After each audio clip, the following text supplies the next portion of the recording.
comprends, c'est qu'il y a beaucoup de groupes ultra notamment qui veulent qui veulent devenir des porte-paroles du public entier. Ils s'appellent les supporters de Paris, alors qu'ils sont quelques centaines par définition. Je ne sais pas combien ils sont de membres. Ouais, plusieurs 2 000, 3 000. milliers. Quand même plusieurs milliers. Oui. Bon. Oui, parce qu'ils ont regroupé plusieurs. C'est plusieurs entités Ouais, c'est au sein du groupes, collectif. C'est vrai, six c'est un groupes au groupe sein du ultra club. assez important.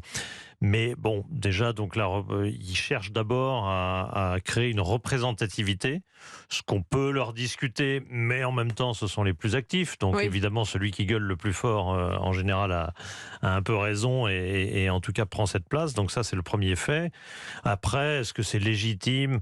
Ils sont légitimes pour certaines choses, ils sont pas légitimes pour d'autres. Je veux dire, c'est pas eux qui vont choisir l'entraîneur, c'est pas eux qui vont choisir le type de recrutement, choses comme ça. Moi, je suis agacé quand je vois des groupes de supporters se mêler de ça, alors que, évidemment, à chaque signature, ils sortent leur portable pour savoir qui est le joueur. Oui. Ils savent même pas qui c'est.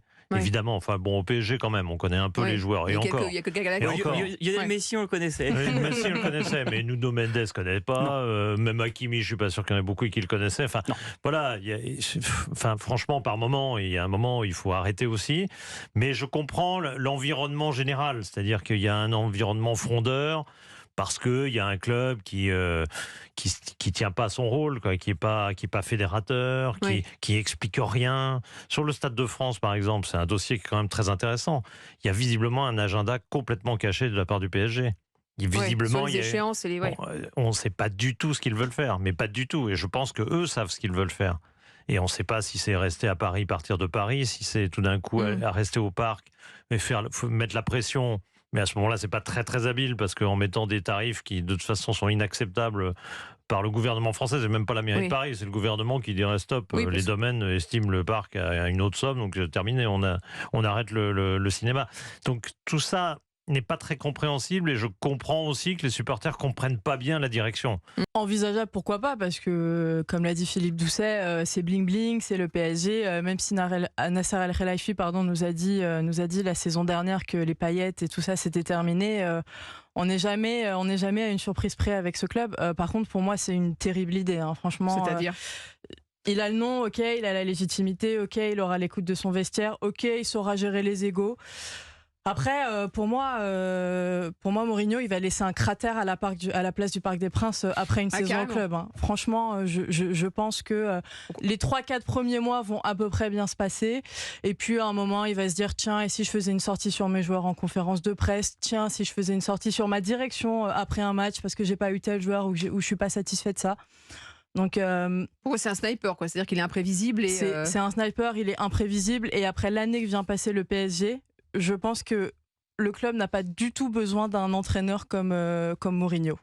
Ouais. Ça va provoquer trop de remous. On a besoin d'apaisement d'autant à qu'il- Paris. Non, mais c'est vrai que ça interpelle. Il y aura une phase de transition, certainement. Moi, ce que j'attends, c'est surtout de savoir qui il va nommer, quoi. Laurent Blanc, a priori, il le garderait Ouais, si mais on je se voudrais fie à sa surtout. dernière conférence de presse. C'est vrai que c'est important, le poste d'entraîneur et de manager. Je voudrais pas manquer de respect à Jackie qui est à côté de moi ici.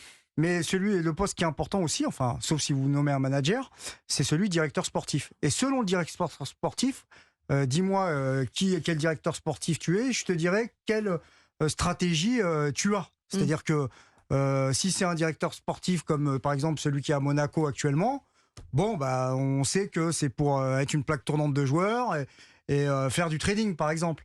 Si c'est un directeur sportif type Longoria, qui est un président déguisé, mais qui est en fait un directeur sportif aussi, bah, ça va être un aéroport. C'est-à-dire que les joueurs ils vont venir, ils vont partir, ils vont venir, ils vont partir. Ils vont pas s'installer, se pérenniser. Donc, moi, c'est surtout ce poste-là que j'entends. Et j'ai retenu quand même une phrase importante. Moi, je pense que de toute façon, on va aller vers une rationalisation de pas mal de choses. Il a dit, on va travailler sur le scouting. Le scouting, Recrutement des jeunes joueurs. voilà, c'est considéré comme aujourd'hui un segment de ressources pour avoir des ressources financières, gagner de l'argent. Donc, je vous donne un exemple. Par exemple, on prend l'effectif de Lyon aujourd'hui. Cherki flambe. Dans un monde normal, Cherki, vous le gardez. Si vous êtes un gros club et que vous avez envie de vous inscrire dans le temps la durée, et que vous êtes performant, vous ne vendez pas vos meilleurs joueurs, vos meilleurs potentiels. Et ben moi, ce que je comprends, c'est que peut-être que Cherki va être vendu. Je sais pas, 25 millions, je dis n'importe quoi.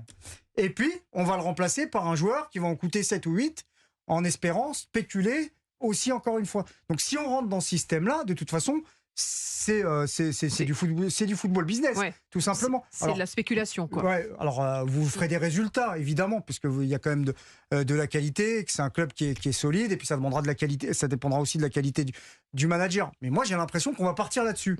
Ça sera plus le Lyon des années 2000, tout simplement.